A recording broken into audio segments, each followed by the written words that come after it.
¿qué vas a hacer cuando seas grande? No tengo idea de qué voy a hacer cuando sea grande.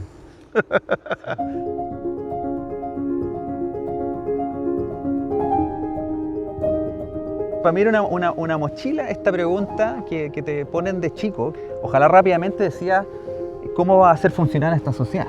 Y ojalá que te apasione.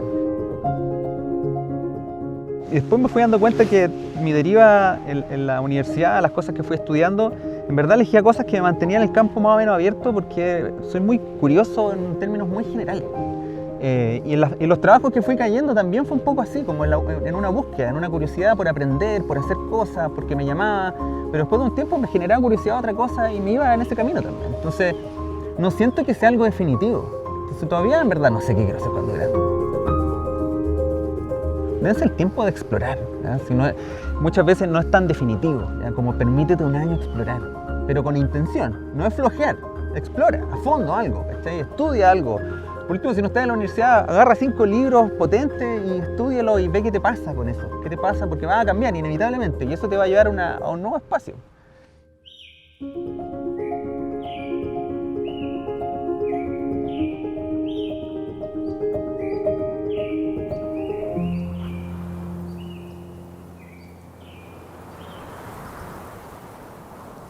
Para mí, volver al Parque Futangue es volver a sentirme niño.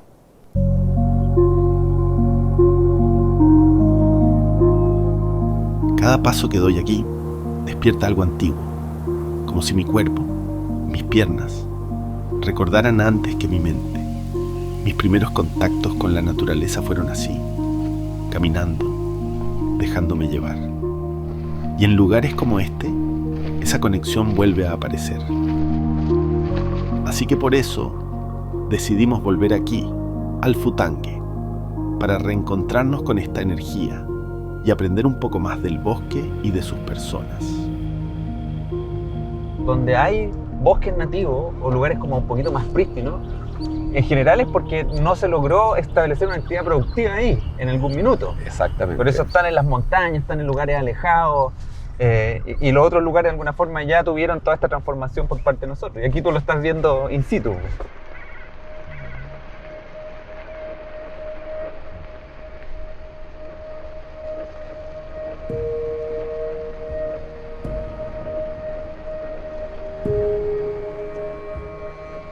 Con Pancho uno entiende que hablar de naturaleza es una forma de vida.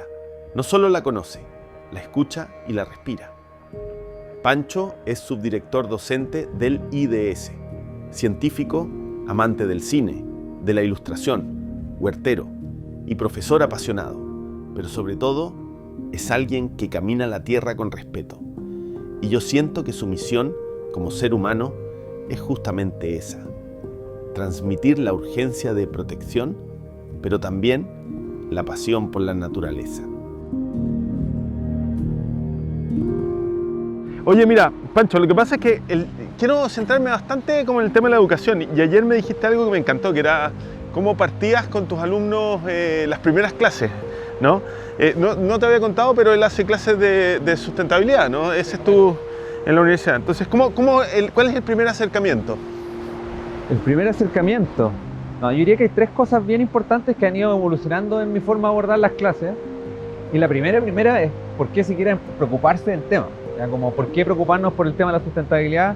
Y yo con el tiempo he ido derivando algo que quizá alguien podría tachar de cursi, pero es simplemente decir, bueno, porque hay que cuidar lo que amamos. Entonces, y ahí de esa pregunta tú empiezas a profundizar, bueno, ¿qué es lo que amas? Y empiezas a darte cuenta que todo lo que amas no puedes darlo por sentado porque está siendo amenazado de alguna manera por las cosas que estamos haciendo. Los lugares, las personas, las relaciones, lo que te acostumbraste incluso en sociedad. Y de ahí, desde esa camita ya donde se empieza a armar como una conexión, hay 2 temas clave que hablo. Uno es el tema de la segunda ley de la termodinámica, como que entiendan la importancia le tomen el peso a lo que es la entropía, el desorden, porque finalmente la entropía supone el primer límite que nosotros debiésemos entender. En los sistemas vivos las cosas no pueden crecer indefinidamente, porque están sujetos a estas leyes. Y nosotros no las conocemos, no las tenemos internalizadas.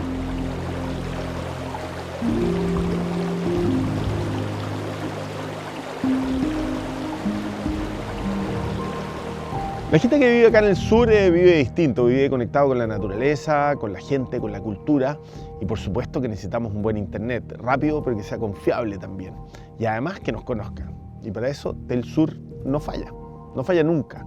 Así que te invito a que te metas a telsur.cl y me cuentes qué te parece. Telsur, del sur, como tú.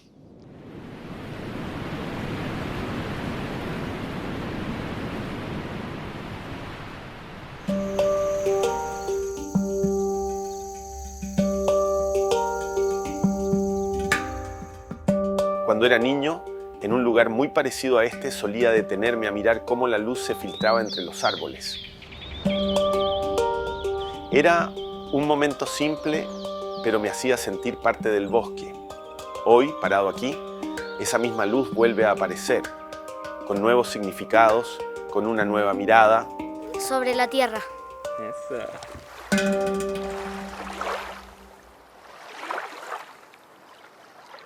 Esta es una laguna relativamente nueva.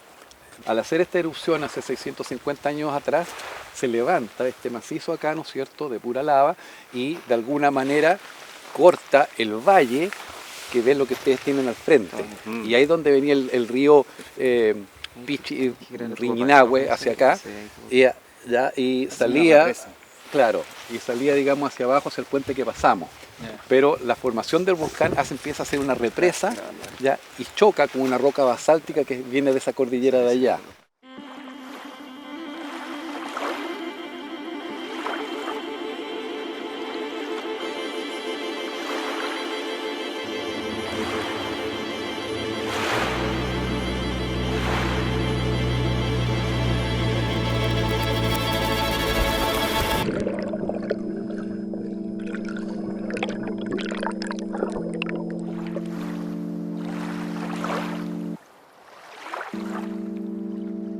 Uno no puede simplificar la historia de la naturaleza porque nuestra mente tiende a simplificar la historia.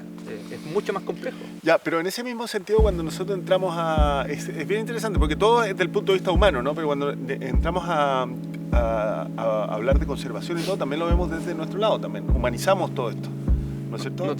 No podemos ver el mundo sino de nuestros propios ojos. Claro, y ahí el tiempo de nuevo empieza a jugar. ¿Cachai? Porque la naturaleza, el tiempo como mejora o remedia es mucho más lento. Nosotros aceleramos para hacer mal, pero también para tratar de cambiar, tratamos de hacerlo rápido y no se puede. ¿Para qué decir de los tiempos políticos, lo que no, que todo tiene que pasar en 4 años? Todos los cambios importantes y las leyes y todo, entonces es muy difícil entenderlo.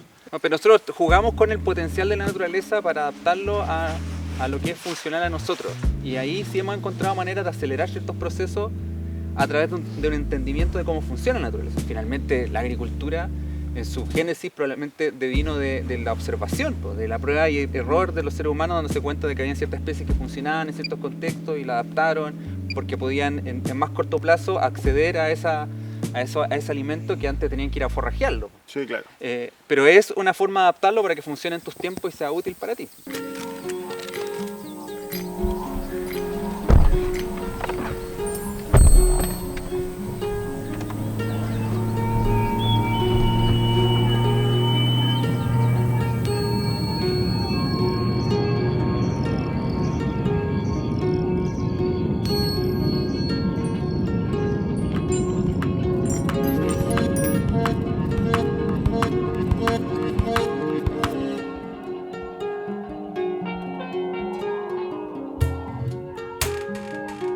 No tiene azúcar añadida, es bajo en grasa. Pero bueno, me encanta. Ahora van a ver cómo vuelo. No sé si todo tan bien dicho, pero lo puedo decir mejor.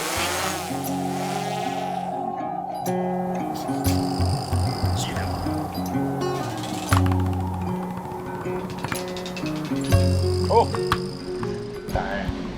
¿De qué? No, absolutamente fuerte. Es otra cosa. Ese es el melí. Ah, el melí es potente. Es potente. Por eso, Acá le metí en la boca. por eso, en la tarde cuando estemos en el Hotel Futangue, por favor, pidan un melí sour. Ah, Hacemos extracto de rico. esto. ¿Ya?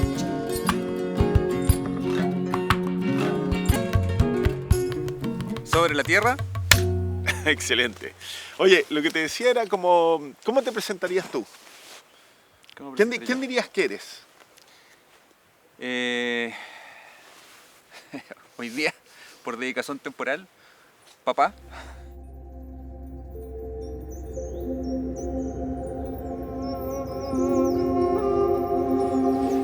Papá de profesor.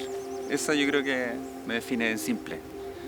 Papá de 2 niños y a tiempo completo profesor en la universidad. De temas de sustentabilidad, profesor de sustentabilidad. Divertido porque cuando el otro día dije, no, científico no, no. O sea, Profesor. sí, profesor. Pero me encanta la ciencia, pero finalmente lo que más me ha movido y donde me ha llevado la vida finalmente es estar más en el ámbito de la docencia. De transmitir conocimientos que otros ya han generado en otros lugares, científicos en muchos lados del mundo y de alguna manera encontrar la manera de canalizarlo y de hacer que las nuevas generaciones puedan internalizarlo y tomar conciencia en base a esa nueva evidencia científica de lo que está pasando en el mundo. Ayer decíamos, yo te decía, la naturaleza es brutal. Sí, es brutal, pero también coopera, ¿no? Entonces como que pareciera que ya tenía ahí como, había escuchado mucho la brutalidad de la... Sí, es que son ciertos relatos como que de repente parecieran predominar, que son medio simplistas de cómo entendemos la naturaleza, como ya la naturaleza por esencia es competencia o la naturaleza por esencia es armonía, y en verdad está todo mezclado, y la competencia es parte de esa armonía también. Pero pensando en la aquí, lo que me gusta como ejemplo es que estos ciclos que tienen que después de cada ciertos años se mueren en grandes números y dan espacio, nutren el suelo para que puedan aparecer otras especies, y tú dices, claro, al principio fue competitivo y le quitó luz al resto de la especie, pero en un minuto como que da espacio para que esas especies puedan aflorar. Entonces cumple un rol en ese ecosistema. Y ahí lo que encuentro interesante es que los procesos selectivos y evolutivos en el planeta Tierra no solamente se seleccionan especies individuales, sino que son colectivos, son soluciones colectivas de seres vivos o arreglos ecosistémicos que se seleccionan porque le permiten a la vida poder florecer y mantenerse en el tiempo. Y eso, en ese sentido es como medio difícil no pensar en la palabra cooperación o colaboración, ¿ya?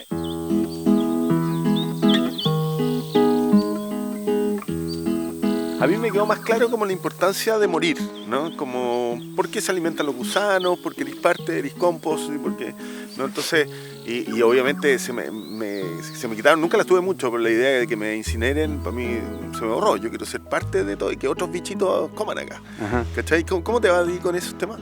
¿Con la muerte? Con la muerte y como con qué hacer contigo, con la parte física tuya. ¿Eres religioso? No soy religioso. O sea, vengo como de la misma matriz cultural que el chileno promedio, que es eminentemente como católica. Entonces tengo como una cierta afinidad a ciertos valores católicos, pero no soy religioso. Creo que lo más cercano a lo religioso tiene que ver con esta idea de interpretar al ser humano como, bueno, cuál es el rol del ser humano en este planeta. Y esa búsqueda de sentido para mí es como lo más cercano a esa espiritualidad. Y yo creo que la muerte es algo que hay que aceptar nomás, porque es un proceso natural, son los ciclos que existen en el planeta Tierra y hay que saber dejar ir también las cosas.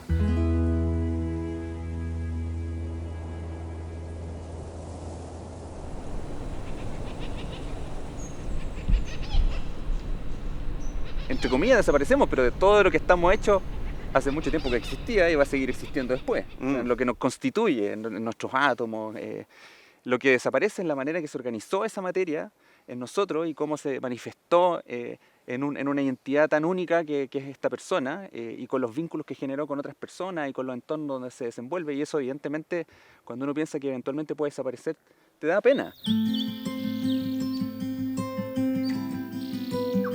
Pero es una pena buena que yo creo que también hay que permitírsela. Es como, te da pena porque es amor nomás, porque habla de esa conexión con el resto de las personas y con el resto de la vida que también es algo como valioso.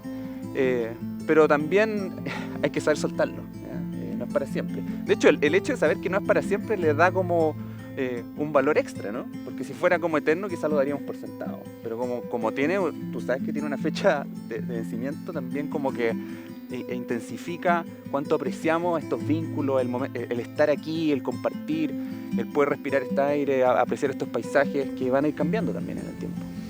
Me encantó porque nunca lo había pensado así, como que en el fondo lo que estamos cuidando es como una forma de organización celular, ¿sí? ¿No? Y todo lo que lleva a eso, ¿no? Como que es una vida lleno de emociones y de cosas, pero en realidad lo más probable, y ahí me hace sentido, porque como en volver a constituirnos en una vida distinta, ¿no? Como pedazos nuestros en distintos lados. Capaz que se vuelvan a organizar en otras cosas. Y tiene harta lógica. Sí.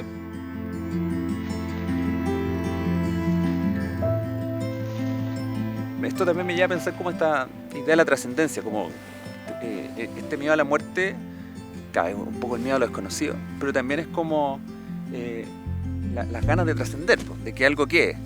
Y a mí me pasa que algo quede es inevitable. O sea, igual va a quedar una huella acá, pero quizás no de la manera en que se transmite quizás más típicamente en el relato de las religiones.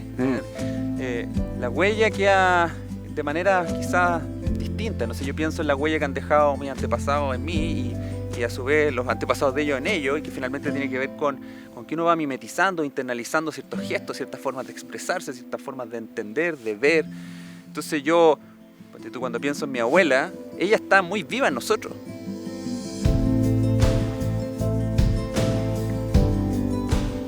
Dejó esa huella, y eso es una trascendencia. Claro, después con el tiempo eso se va como mezclando con otras historias, ¿ya? Porque finalmente somos de antepasados muy diversos, pero es inevitable que haya una trascendencia.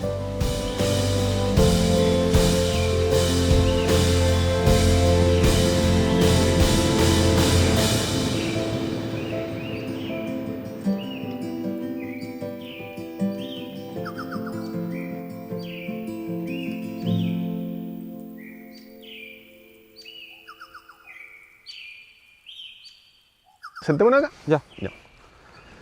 Nada más, ¿cachai dónde estamos, weón? Mira, está pegando el atardecer. Está pegando el atardecer en todo ese borde. Sí, la paja.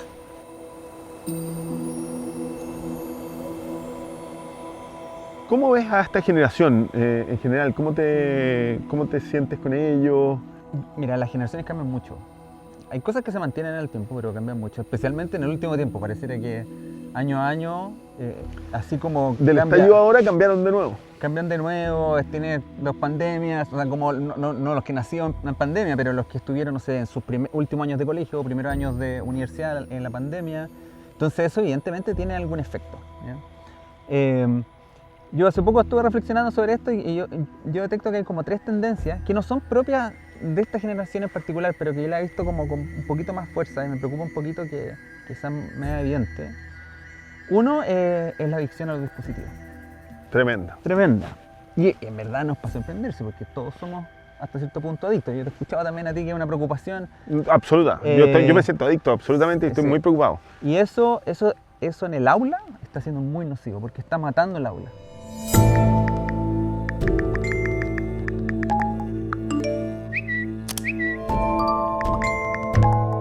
Tú puedes tener una persona, tú miras al ojo y te das cuenta como si hay interés y todo. Tú puedes ver a un estudiante que está enganchadísimo con la clase y está como conectado con el relato, participando, y de repente el celular está ahí en el escritorio y se prende la pantalla y tú ves como los ojos hacen así y tú dijiste, ya, lo perdí. Lo perdiste porque al final no pueden ir contra el impulso de revisar la notificación. Revisa la notificación y en esos segundos que pueden estar viendo la notificación perdieron el hilo de la clase, entonces después volver a la clase es más difícil que seguir en el hilo de la notificación. Entonces, incluso hasta los alumnos quizás más aplicados, más motivados, pueden caer presa de esto. Imagínate para los demás. ¿Y no hay regla en la universidad de sacar los celulares, de entrar sin celulares? En la universidad, como por definición, trata de evitar poner reglas tan estrictas. Hay libertad para que los docentes puedan solicitar esto en el aula. Yo, este semestre que pasó, por primera vez explicité que yo no quería ver celulares en los escritorios, porque creo que es una lucha desigual, no tenéis cómo ir contra eso.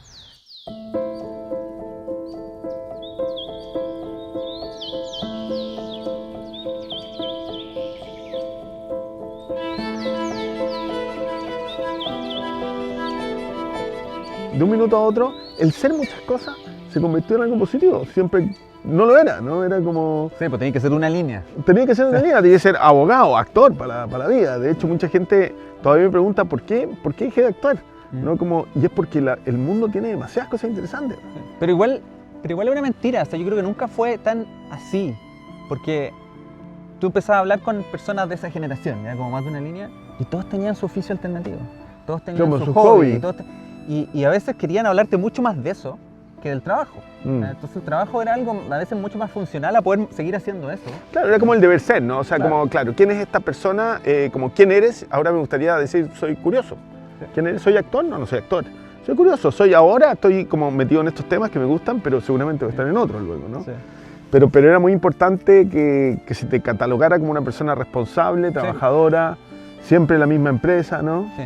Cosa que me parece que ahora ya no tienen tanto peso como antes. Sí. O sea, yo comparto esos valores. Yo creo que para mí es importante sentir que me hago responsable de los proyectos en los que me involucro. Pero es una cosa no quita la otra. De hecho, yo creo que cuando te metes en algo que es medio extraño, innovador, así como algo que sale un poquito de lo que está como establecido en algún lugar, demanda de ti más responsabilidad incluso, más consistencia, porque tienes que de alguna forma probar que vale la pena hacerlo.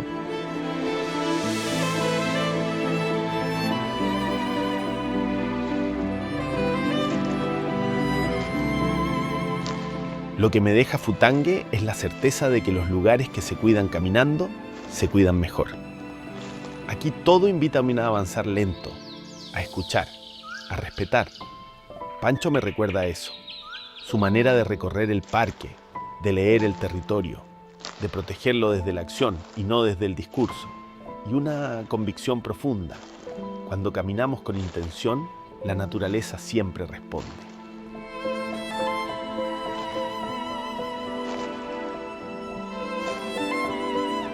Querido Pancho, quiero darte las gracias, ha sido un paseo súper bonito, estamos muy felices de haberte tenido acá.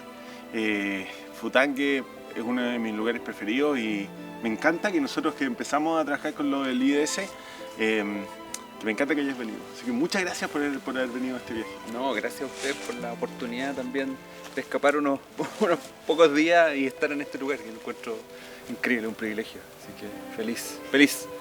Ojalá se repita. De todas maneras.